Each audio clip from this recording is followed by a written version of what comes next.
Bonjour la famille ou bonsoir, ça dépendra de l'heure à laquelle vous allez recevoir la vidéo chez vous.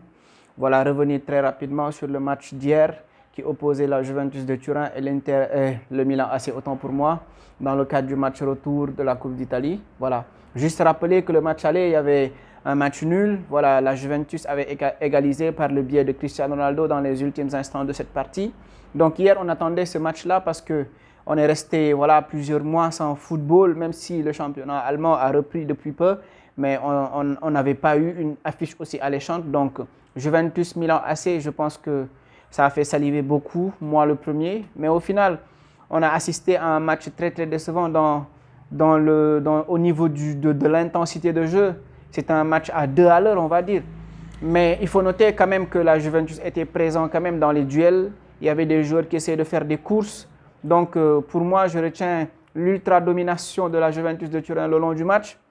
Mais bon, je pense que dès l'entame du match, avec la composition de départ, on pouvait simplement deviner que le Milan AC allait essayer de jouer bas et d'essayer de contrer l'adversaire avec un 4-2-3-1, si je ne me trompe pas, voilà, qui permettait quand même d'avoir une certaine organisation défensive pour essayer de bloquer les offensives de la Juventus.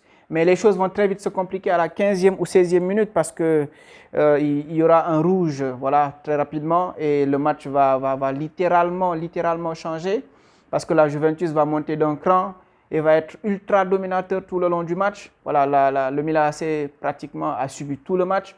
Et il ne faut pas vous y tromper, le score n'est pas révélateur du contenu du match parce que la Juventus avait à moult reprises eu des occasions qui pouvaient vraiment sceller définitivement le sort du Milan AC dans le match. Voilà, moi j'aurais eu 3-0, je n'aurais pas été surpris parce que dans le contenu, vraiment, la Juventus a été au-dessus.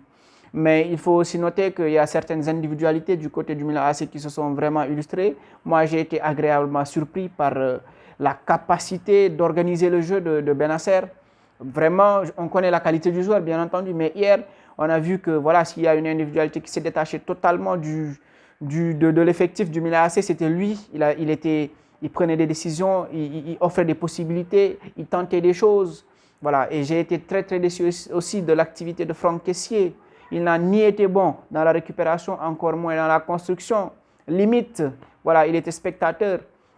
Après, il faut relativiser tout ça parce qu'on sort d'une période de confinement de 2 mois. Voilà, les joueurs n'ont pas totalement le rythme. Donc voilà, c'était vraiment une certaine déception dans le contenu, mais cela peut se pardonner parce qu'on est dans un contexte particulier. Il n'y a pas eu de football en Italie depuis maintenant presque 3 mois. Donc du coup, c'était très normal que ce match soit un match vraiment frileux où les équipes allaient ronronner. Mais vraiment, j'ai été surpris de l'activité physique de la Juventus.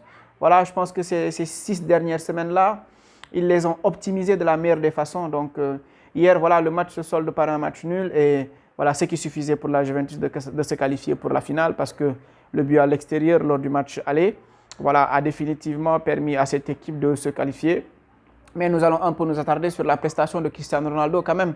Voilà, on connaît le joueur, il n'est plus à présenter, sa qualité, voilà, son aisance technique, sa puissance. Mais hier, honnêtement, il n'a pas fait son meilleur match.